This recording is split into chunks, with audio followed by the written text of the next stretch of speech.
Welcome to 360 Timmy, the podcast with interesting people in 360 degrees. You can listen on all major music streaming services and watch on YouTube by going to youtube.com/360Timmy. Hey everyone, well this is quite unique. Welcome to 360 Timmy, and my guest today is Grant Turley, who I met the other day on the subway at Port Street, who gave me great advice about going to Coney Island. So I wanted to do a story about an Englishman in New York, but Grant's Australian, so we're going to turn that right on its head. So Grant, you've been here quite some time. You've had a long relationship with New York. Where did it start? First came in 2007, so just prior to the financial crisis. I actually came here for a finance job of all things, and it was crazy. Markets.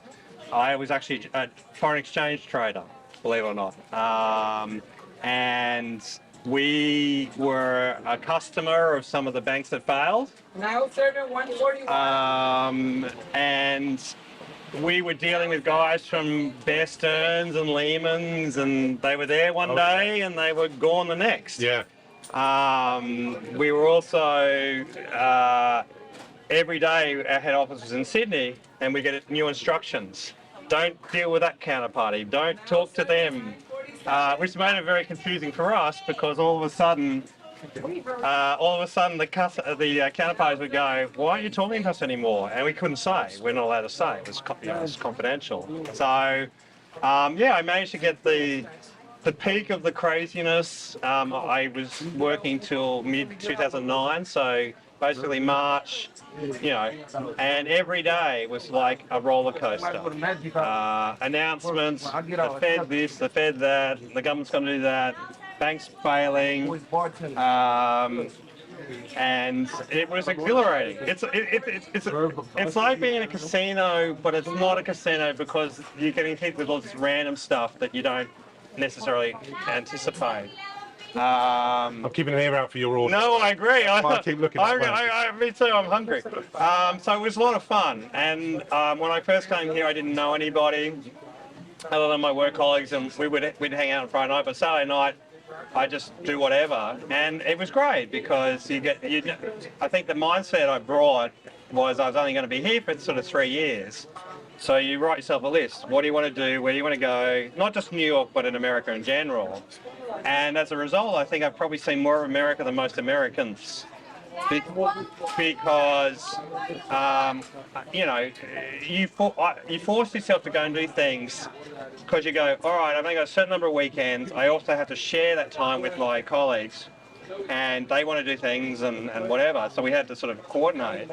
But I went to the Grand Canyon, I went to Yosemite, I went to Arcadia National Park. America has the best national parks, and it's such a nice change from the city, which is all about people and intensity and noise and the energy. Yeah. New York is all about the energy. So it can be exhilarating and lift you up, but it can tear you down. It's a harder place to live. So you explained earlier that you were here when it was the kind of New York I remember from the 80s, when it was a bit, I was here pre-Giuliani as a backpacker, in fact, and we stayed with a friend down in Soho, which is now all ritzy and glamorous. 11.95. Yes. Hey. Yes. Yeah. Finally. And a large Coke. Large Coke as well, please. Yeah. Yeah. Now serving 257. So Large. just for Regular. the benefit of the camera, we're in Maceys McDonald's at the moment, waiting for Grant's order. He's kindly given me some time in his lunch hour. We've come to this McDonald's. We thought it was going to be quick. Yeah, it has not been quick. I lost the order. Yeah. But anyway, pre-Giuliani, and so we stayed in a literal New York loft in Green Street, which is now one of the most exclusive streets. Probably like millions and millions of pounds, dollars now. Yeah, thank you. Yeah. And so let's walk and talk, I suppose. No, sit down. Sit down. Let's see if we can find somewhere. Yeah. And her father. Nowhere to go. Nowhere to go. Yeah, I know. This is the other problem. All right. Someone's bag. How about? We could go out. Do you want to go outside and sit and eat, maybe? Yeah, very Let's quickly. do that. Let's do very that. quickly. What's the time? Oh shit! I've got about 10 minutes left. Okay. I'll get you to hold that. Okay. Yeah. No worries. Yeah. So basically, if we go to this corner. Yeah. So yeah, pre-Giuliani, loft. It was an artist area back then. There were people sleeping in the doorways, and the person we were staying with was saying, "Don't look at anybody on the subway. Keep your head down. Yeah. You can't go to Harlem." All the things, because we wanted to go to all the places we've seen in the movies, and she's just going, "No, you can't go there. Yeah. You can't do that."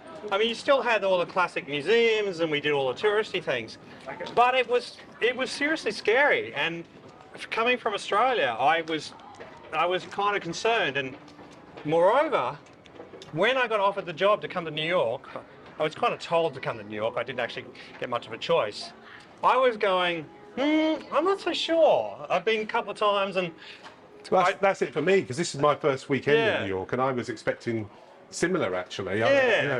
No, it's completely different. And then Yeah, it people, especially prior to the pandemic, people used to say, "Oh, New York's dangerous," because there's a whole narrative in the politics here in certain parts of America that big cities are dangerous. I feel safer here than in most places. Yeah. It's a little sketchier on the subway these days now. There are more mental health. I have seen, yeah, I've been there many times, because my first trip was when I saw you on Saturday. Oh, yeah. But I think I've seen twice, yeah. I mean, So a lot of problems with mental health. Yes. And the other thing that's changed is, did you recall the George Floyd Yes. protest? Yes. All right. So the cops here, if they don't get enough love from the people, they give up. Yeah. And one of the things they've given up on is enforcing mental health. And you get street sellers now in Canal Street where all the fake stuff is sold. And also, it's also resulted in all the goods being locked up behind the counter, which is all new. Yeah. And a lot of places are shutting down, like pharmacies. There used to be so many pharmacies, like ridiculous number around me. I had like a 6 in about a 3-block radius. Same companies. It made no sense. But people, they used to lose so much to theft that they just decided it's not worth it anymore. And so everything's going online and mail order. But even that stuff gets stolen. Yeah. So you're going back a little bit to the sort of 70s and 80s. Well, yeah. Well, see, we've had line. a dormant. I live in a dormant building. And the benefit, I think the tradition of that was really because to keep the riffraff out. Yeah. These days, it's really accept Amazon packages. Yeah. And Ubers. And Uber Eats and stuff. Back in the old days, it was literally dormant, as in keep the sketchy people out. And so I never had that in Australia. I never had to think about any of this stuff. Yeah. It was a whole new experience for me coming to it, and I feel a bit weird that people observe me coming and going to my own residence, especially if I had a few lagers on a Friday night. Possibly, I'm just thinking possibly Maceys have the slowest lifts at McDonald's. Yeah, they do. In the city. Yeah. No, it's fine. We're fine. I had to wait 10 minutes to come up here. Yeah. Well, we'll probably get the All Stops Express now. Yeah. But what I was going to say, like I said, I'm leaving in a couple of days. I don't really care. So, what was the point I was going to? Yeah. So it's sort of like I've seen an evolution from pre-Giuliani, where it was really scary. Yeah. To prior to the pandemic, where it was amazing, like safe. Oh wow, we did well. And then post George Floyd, post pandemic, the attitude of the cops is just so. They let all the stuff that they used to crack down on go. Yeah. Jumping the turnstiles, getting to the subway. That was the. I've seen that a bit actually. Yeah, so that was the Giuliani thing, right? It was called broken windows policing. And what that meant was, the theory was that the people that would do that sort of stuff were probably up to other things. Yeah. So you could get them on. I don't know if we can go this way, to be honest. No. All right, we're gonna go through those things. Oh. This could be interesting. Yeah, You're a good man. This is 360. Timmy's never done this before. No, that's all right. We'll go and sit down over sit here. down so you can eat your lunch. Yeah. That's the important thing. So this is Maceys on 30. yeah, this is the Christmas window. Yeah. Yeah. So one of the things Giuliani's theory was that if you found the people jumping the turnstiles in the subway, you could arrest them, and then you could find out all the other stuff they'd done, right? Yeah. So I want to sit somewhere. So away from the music. Yeah, I was gonna say, yeah. And so that's how and then they did the stop and frisk, which is no longer, it's frowned upon.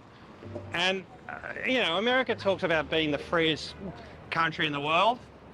I don't buy that at all, honestly. I mean, it's in some ways it's more of a police state, and I think the other thing is they undertrain the policemen, right? So I personally think a lot of the problems I have with shootings, at least in part, is they're all ex-military guys, so retired out of the military, right? You're a grunt, you get to a certain point, you need a second job for the rest of your career, and well, police is very attractive. They typically have good pensions. But they're used to dealing with people in a militaristic way, unlike Australian police or British police, where they treat you as a person, and there's not the automatic mindset that the other person's got a gun and they're out to get you. So, and there's always a presumption that if a cop pulls a gun, pretty much on it doesn't matter what circumstance, at least this is my observation. I can't say I do this all the time. If they shoot someone and they kill them, the juries are always going to let them off. Yeah. And so it ends up being a ridiculous situation where, like, there was an Australian woman who was in Minnesota, this was a couple of years ago, and she went up to approach a police car to report something. She happened to be in her night dress or something, apparently, and they shot her. They thought and she had a phone in her hand, and they got off. Yeah. You know what I mean? Yeah. I think I've just been given the wrong order after all that. Anyway, joking. What have you got? I don't know, quarter pounder or something. Anyway, whatever. It's a good solid piece of meat, though. Yeah, that's true. So I'm going to let you eat a little bit. Yeah. So I probably just describe. So I met you on Court Street. Court Street. That's where I live. That's where you live, yeah. Yeah. And you gave me some great advice. Yes. To get on the Coney Island ferry free. Oh yeah, I did. Staten Island ferry. Staten Island. Sorry. Yeah, Coney Island. Staten Island. Oh wow. Yeah, Staten Island. No, that's really good. Staten Island ferry's good. That was good. I took your advice and got on the right side. The only trouble was the ferry I picked didn't have a deck going out, so I waited an extra half hour to come back. But that was great advice. But my perception of New York is, as we described, is I was expecting the kind of equalizer of the 80s where it was graffiti and trouble. It's not. It's clean. Everyone's been very friendly. Yeah. As you mentioned, I have seen a few mental health issues on trains. You're on a carriage and someone gets in they're shouting into the air. They're getting quite agitated. Or you get people sleeping on the seat. I have seen that. Yeah. Yeah. So on really cold days, really hot or really cold. Yeah. Because there's air conditioning, so that's what they tend to do. Yeah. Allegedly, we have our cops in the subways checking bags and. I have seen some patrols, but I haven't seen bags. Mostly what they're doing is they're on their phone. Yeah. And they stand around in groups and just talk. Because the cops get paid incredibly well. It's hard to get in. It's almost impossible to get kicked out. And the pension's great. And so there's a huge, and there's it's interesting. Irish Americans seem to be a huge contingent, and I think there's other ethnicities. And a lot of them actually don't live in the city. They live outside the city and come in. Yeah. But it's sort of like one of those things. You're in the club, and other people get you in the club. Nominally, the club's open to everybody, but in reality, it's not open to everybody. Right. I'm a bit of an example of security. I went to a couple of Irish bars the other night, and only one, myself and my friend went in. We were frisked, right? And then, but what I found, you were frisked, yeah. But the irony was, I never get frisked. No. This is what I thought was unusual. And the irony was, I had a backpack on me. They didn't even check in the bag. So it was a little crazy. I think we literally went in and went out for that one, and went across the street to a really nice. Don't apply logic to anything in America. No, this is true, yeah. For example, the whole TSA thing, right? Security theatre. the people aren't paid enough. They don't really care. I don't think they've ever stopped anybody. I mean, I don't know. I only can compare to Australia. We do the same scanning and things like that, but we don't do the take your shoes off and all that. Yeah. I mean, I now have all the pre-checks and all the extra stuff, so I pay for it, so I don't have to do any of that stuff. But it's still, I don't know. It's locked into the system now, so it's a time cost to people every day. I mean, that's the. You know, they obviously did a lot of destruction when they blew up the World Trade Centers, and they're incredibly sad. But what it's done is, for the next perpetual, we will have these security checks, and whether they actually do anything is debatable. But you can't. There's a whole mindset here, right? Yeah. Both sides of politics are willing to spend on military and police, and then you start going, do we want social services? The Democrats, yes. The Republicans, no. Yeah. That's literally what it comes. They can do military. Everybody got to have a strong military. Got to have 10 aircraft carriers.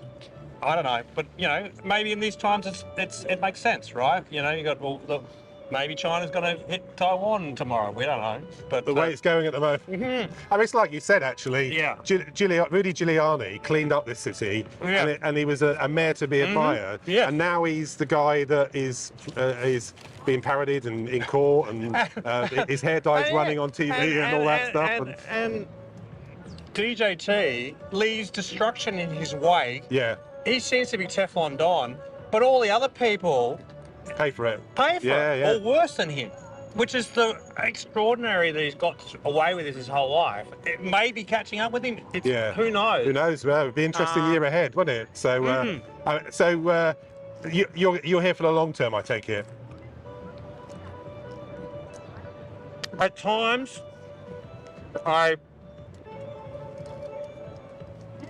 especially during the pandemic, I thought about going home. But Australia made it so hard to get home. Yeah. That, yes, they were very. Like it was very expensive. I went home for 6 months afterwards. So I've had my fill of Australia for a while, but you know, I miss the food, I miss the people, every country's got its good and bad things, right? So you try and maximise the good and minimise the bad. I find the winter here difficult. Yeah. The rest of the year's fine. It's just 4 months. If I was rich enough and I could have a Florida or somewhere warm, it'd be fine. I know. Saying from the UK, this is something. I mean, I left a very wet UK, but it wasn't that cold. But this is this is November, and it is actually freezing to the bone. Kind of thing is. And the thing is, we get a damp cold here. Yeah. As opposed to I ski. And I can go to -10 out in Colorado or whatever. Yeah. And you go, oh wow, the beautiful crisp mountain air. -10 in New York is your face is freezing, it's about to fall off, your hands are frozen. It's just the dampness of the air that makes it really unpleasant. And so the subway, which is too hot in summer, suddenly becomes quite attractive in winter because it's all heated, or they don't really have air conditioning down there, so you get a lot of homeless people camping out there. Yeah, but and New Yorkers have the great ability to ignore people. Yeah. Which is sad in some ways, but I don't know. I don't know how I feel about it. It's sort of like in any other city, or certainly I think Australia, UK, people would be concerned about someone lying in the gutter here. Yeah. People here can walk past. Have you ever been to San Francisco? Not recently. I went a couple of years ago, and I was absolutely shocked there. Oh yeah. On an epic scale. I believe a lot of homeless people were transferred from Atlanta from the games and dropped off in San Francisco. Yeah. Well, that's what Giuliani did too here. Oh, was it? Yeah. I'm told he bussed people out to Jersey. Okay. Yeah. So or you give them enough money or one-way ticket down to Florida or somewhere else, right? That's my understanding. I don't claim to be an expert. Interesting. No, but that certainly seemed to be the case in San Francisco. And the irony is, obviously, like New York, it's where all the money of America is. And you're seeing. I mean, I saw 14-year-old kids begging for food and like homeless people. They can be cruel to fellow Americans. Yeah. In a way that I've never seen in any other culture. And what I mean by that is, this mindset that unless you're a value add to society or you're a productive member, so that everything's about jobs and whatever. If you can do a job, okay, you can have healthcare. Yeah. But if you don't, you're just a drag on society, and that's certainly true of one party over the other. And I'm going, I don't know, I see Social Security as a cost of doing business to have a civil society. Yeah. Because we go to Florida, my wife and I, and my family, her family lives in a gated community down in Florida. And we were looking at buying down there, and her parents are going, oh, you need to get into a gated community. And I'm going, I've never lived in a gated community. I don't need to live in a gated community. I don't feel... There's a default here for Americans, I think, that people they don't know, they default to the idea that they're going to threaten them, that they're unsafe. Whereas I think, certainly for Australians, we like to give people the benefit of doubt until proven otherwise. Yeah. Like, we approach people in a friendly nature. Here, it's been drilled into them. It's unsafe, and this is the whole gun culture. Yeah. You need to protect yourself. I don't feel I need a gun. I've lived here for 13 years, and this is allegedly the roughest, and I mean, it's not the roughest city in America. And, you know, if you listen to Fox News, they'd say everybody should have a concealed carry. I don't need a gun. I mean, there's an occasional crazy person on the subway, but I can walk down the other end of the platform, or get in the next carriage. Which is what I did the other day, and another passenger when it happened. But you know, it's I would say I feel safer here than I do in London, to be honest with you. Yeah, no, it's not. Look, we got this beautiful plaza out here. People are happy. Streets are clean. There seems to be every shop seems to be open, not boarded up. Yeah, I mean, there are. I could tell you to go. I could point out to you if you're here for long. I could tell you areas to go where it's not quite so salubrious, but there's no. Even talking about going back to pre-Giuliani, we went up to Harlem. So our friend, we happened to be here for Christmas, and our friend who lived here. We watched movies. Harlem, we want to go see it. And she's going, there's no way I'm letting you go up to Harlem. As a surprise, she hired a driver to take us and drive us along 125th Street, which is like the main road. I go up there all the time now.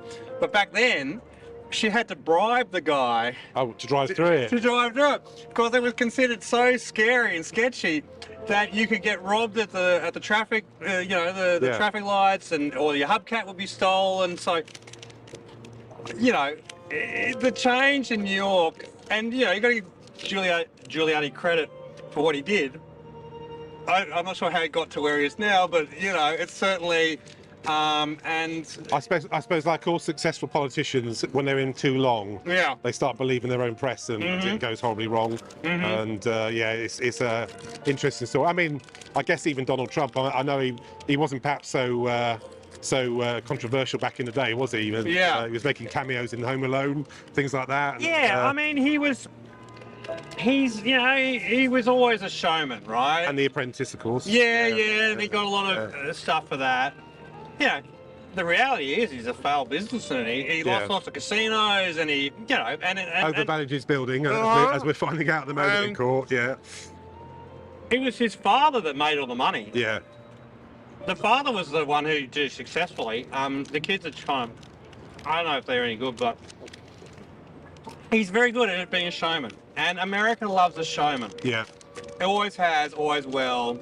I mean, the way that the reverence is given to a president here, and respect that Australians and UK, people of the UK, Brits we would never give them the same.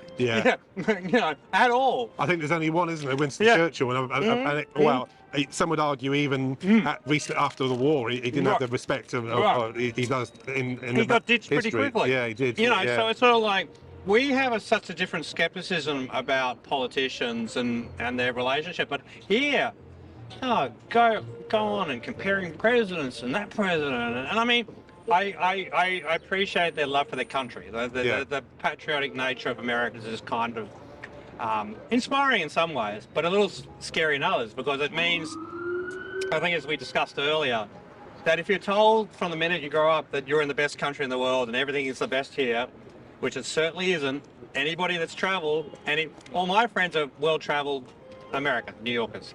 They know it's not the best, but it's the 95% of people who don't have a passport, have never gone anywhere, and have no interest in going anywhere.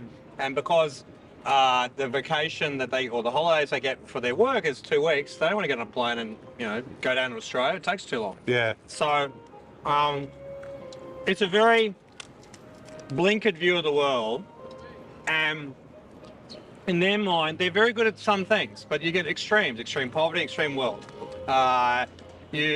Funny relationship to alcohol, funny relationships to sex, funny relationships to guns. There's a lot of only in America things. Yeah. And some of those things are amazing, and when I say I have a love-hate relationship with America, I have an American wife, so I don't hate it, but I hate aspects of it. The gun culture I've never been comfortable with, but I don't feel the need to have a gun here. I feel safe. Have you gone for citizenship? I could. Yeah. I haven't, because they're the only country in the world other than Zimbabwe that has global taxation wherever you are. So if I went back to Australia, I'd have to do 2 tax returns, and the American tax return is incredibly painful. So we debated about it during the last presidency. Yeah. Because we're going, they may change the rules, but you know what? The only benefit I would get from it really was if I was about to commit a crime, I couldn't get deported. And I'm not about to commit a crime, so I don't know. I'm quite happy with my Australian passport. It gets me in just as many places as the rest, as the American one. If arguably, probably more places where we fly under the radar a little bit. So.